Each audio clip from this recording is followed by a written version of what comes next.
wise. He seems to adopted his grandmother's style and attitude.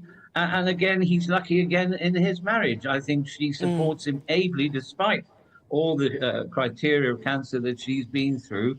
And again, they are a pillar of what we imagine a royal family should be. Now, what he's like privately, I have heard that he may have a bit of a temper. Well, so be it. I think we're all entitled to a temper now and again. But I think he means well. I think he's been well trained, unlike his brother, frankly, who's gone off the rails dreadfully, in my opinion. I think William is a credit to us, and thank goodness we've got one like him, and not to mention other members of the royal family we could have had.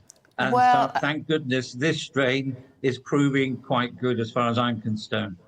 Di, when it comes to diplomacy, unfortunately, Harry doesn't seem to play it quite as well. I mean, obviously, we do know now that there is another Netflix series in planning, possibly about Diana and the death of Diana. That doesn't sound... Well, that sounds like it's going to be a diplomatic nightmare for a start. What do you make of that one? Well, again, one of the lectures I give when I'm lucky enough to go on a cruise ship, as I do now and again, is Diana, what really happened in Paris? And again, he regurgitates the nonsense that this somehow was a conspiracy. He doesn't mention his late grandfather as being the author of it, as Mohammed Fayed did. But again, he comes out with a verbal diarrhea on occasion, and he makes me very angry. And he makes me angry because he has his truth, which I've no doubt he believes or has been told to believe it. And then we have the real truth. As an ex-copper, I'm in for the real truth, and I evidence it, hopefully, before I open my mouth. There's a lovely saying, engage brain before opening your mouth. Unfortunately, Harry has a habit of not engaging that brain, if indeed he has one. Do you think, I mean, just briefly, we are running out of time. I mean, how much do you think this is Harry's doing? Or do you think it's because he is with Meghan, it's team them against the world, and he feels like he's been forced down this particular route? There's a degree, in my humble opinion, and I'm not a psychologist, of paranoia. And again, I think you hit the nail on the head by actually saying that. I think they do believe now it's them and Netflix against the world. But again, they have to have an income, don't they? And the only way they can do this is to regurgitate all aspects, including, frankly, his poor mother. And I'm sad that they feel necessary to do this. I just wish they'd stay in California, stay quiet, and let the rest of us get on with our lives. But unfortunately, they attract the media, don't they? Full stop. Yeah. Di, thank you very much. Always a pleasure to talk. Family, welcome back to the Royal Sussex Squad, where we shine light on the truth, defend Prince Harry and Meghan Markle against the endless barrage of negativity, and expose the hypocrisy of those who make it their mission to tear them down. Today, we need to talk about the latest so-called scandal that the tabloids and political opportunists are trying to whip up around Prince Harry. I'm talking about the so-called 1,000 files linked to his US visa case. Yes, family, the circus is back in town, and the ringleaders are once again trying to drag Harry's name through the mud. So let's break this down, because the story, when you look at it closely, is not about Harry doing anything wrong. It's about how desperate certain people are to undermine him and Meghan, to discredit their very existence in America, and to use Harry as a political football in the culture wars. And trust me, when you peel back the layers, what you really see is not Harry under scrutiny, but a system of hypocrisy and obsession that's been targeting this couple since the day they stepped back from that toxic royal bubble. Here's what's being reported. A judge in Washington is now reviewing over 1,000 documents related to Harry's visa. Sounds dramatic, doesn't it? That number, 1,007 files, is being thrown around like it's proof of something scandalous. But let's stop right there. Government files are always numerous. Anyone who's ever dealt with bureaucracy knows that they can produce hundreds of pages on something as small as renewing a driver's license, let alone the visa application of someone who is a globally recognized figure like Prince Harry. The Department of State will generate memos, advisories, correspondence between offices, internal reviews, and so on. The very number of documents doesn't prove wrongdoing, it just proves how much paperwork the US government creates. But the Heritage Foundation, a conservative think tank with a very clear agenda, wants you to believe otherwise. Yes, family, the Heritage Foundation. The same group that has been trying to weaponize Harry's past admissions about youthful drug use, taken straight from his memoir Spare, and twist them into a reason for the US to revoke his visa. Now, let's be clear, Harry was honest in his memoir. He didn't sugarcoat his past, he told the truth, which is more than can be said about a lot of the people pointing fingers at him. He put his mistakes out in the open because that is what healing and growth look like. That is what honesty and accountability look like.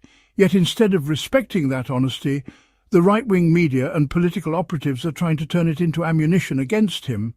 And this is where the hypocrisy hits you in the face. Let's talk about Donald Trump because he's been weighing in again. On one hand, he says he doesn't want to deport Harry. He even told the New York Post, "I'll leave him alone."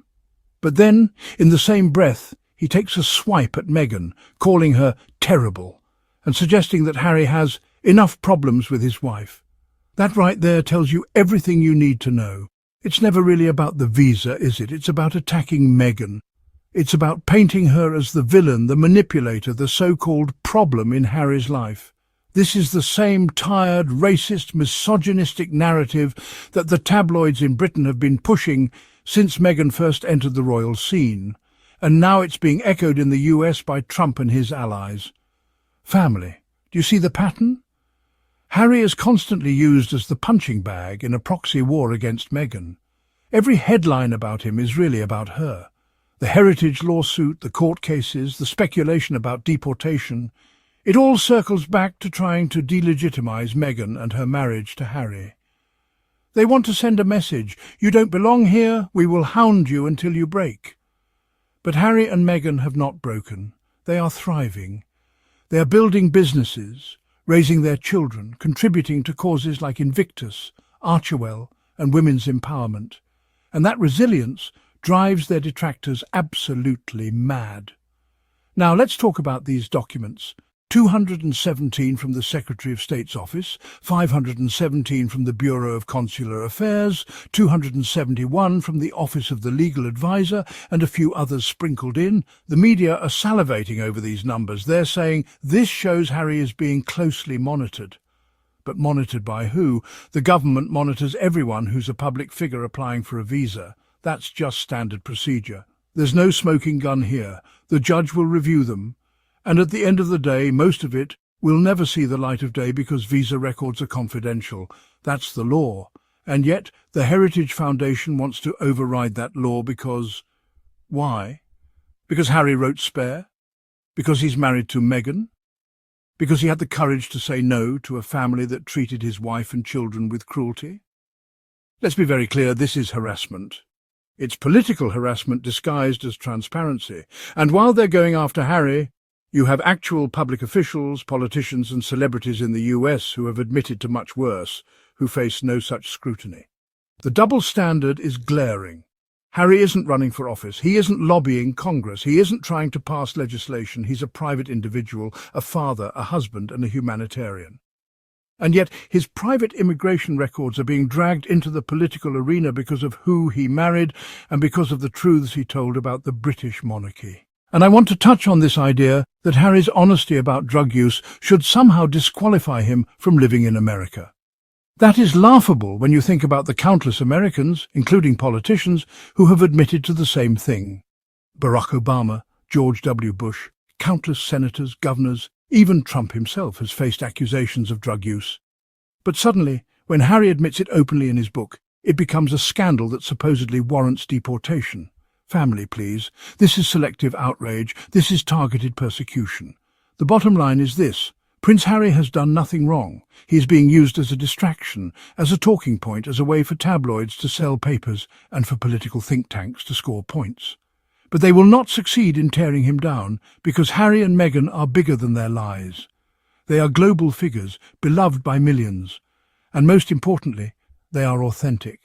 That authenticity is why people keep tuning into them, supporting them and rooting for them. And it's why their haters will always be pressed. So family, don't let the noise fool you. This 1,000 files story is nothing but hot air. It's paperwork being spun into a scandal by people who can't stand the fact that Harry and Meghan chose freedom. And the more these detractors try to smear them, the more it reveals their desperation. Because Harry and Meghan are not going anywhere. They are here to stay, building their future, raising Archie and Lilibet in love, and continuing to stand for causes that matter. That is what truly scares their critics. And before we wrap up, I want to remind you of something. Every time Harry is attacked, every time Meghan is insulted, every time their names are dragged through the mud, it's an opportunity for us to double down on our support, to amplify their truth, to share their accomplishments, to defend their legacy. And that is exactly what we do here on Royal Sussex Squad. Prince Harry faces new scrutiny as 1,000 files emerge in US visa case. A judge in Washington will now review the documents. Donald Trump's administration has uncovered more than 1,000 documents linked to Prince Harry's US visa case, according to new records. Court filings reveal the US Department of State, which oversees visa applications, has located 1,007 papers relating to the Duke of Sussex. Among them are 217 records from the Office of the Secretary of State, the equivalent of the UK's Foreign Secretary. In addition, there are 517 potentially responsive records from the Bureau of Consular Affairs, 271 from the Office of the Legal Advisor, and 2 from the Office of the Deputy Secretary of State. Prince Harry faces new scrutiny as 1,000 files emerge in US visa case. Vertical bar Getty. A judge in Washington will now review the documents to decide which, if any, should be made public. The development follows legal action brought in January by the US conservative think tank, the Heritage Foundation, which previously sued the Department of Homeland Security over the issue. That earlier case led to the release of multiple files, though none revealed Harry's visa status or whether he was truthful in his application. Prince Harry had openly admitted in his memoir, Spare, that he had taken cocaine and marijuana in his younger years. That earlier case led to the release of multiple files, though none revealed Harry's visa status or whether he was truthful in his application. Prince Harry had openly admitted in his memoir, Spare, that he had taken cocaine and marijuana in his younger years. The Heritage Foundation's lawyer, Samuel Dewey, claimed the scale of the file shows they are monitoring him pretty closely. He told The Sun, "I think we're going to see documents from Harry talking about the case, but other material may be withheld. Then it will be up to politicians whether that decision is overruled." The lawsuits have reignited speculation about whether Donald Trump could move to deport Harry, who relocated to the US in 2020 with his American wife, Meghan Markle. Donald Trump previously indicated he could reopen an investigation into Prince Harry's US visa documentation. Vertical bar, Reuters, Getty. The US president previously denied that he would deport the Duke of Sussex, telling the New York Post, "I don't want to do that. I'll leave him alone. He's got enough problems with his wife. She's terrible." A Department of State spokesperson told GB News, "Due to visa record confidentiality, we have no further comment on department actions with respect to specific cases." The People's Channel has approached Harry's representatives for comment. So if you value this space, if you believe in truth over lies, if you believe in love over hate, make sure you subscribe, hit the like button and share this video so more people can see through the propaganda. And if you'd like to support this channel and the work we do, consider donating via Super Thanks. It goes a long way in keeping this platform strong and growing, because at the end of the day, family, Harry and Meghan are symbols of resilience, of love and of breaking free from oppression. And no amount of lawsuits, files or tabloid nonsense will ever change that. Thank you for being here, thank you for standing with the Sussexes, and thank you for being part of this global community of truth-tellers. Until next time, family, stay strong, stay loyal and keep shining the light.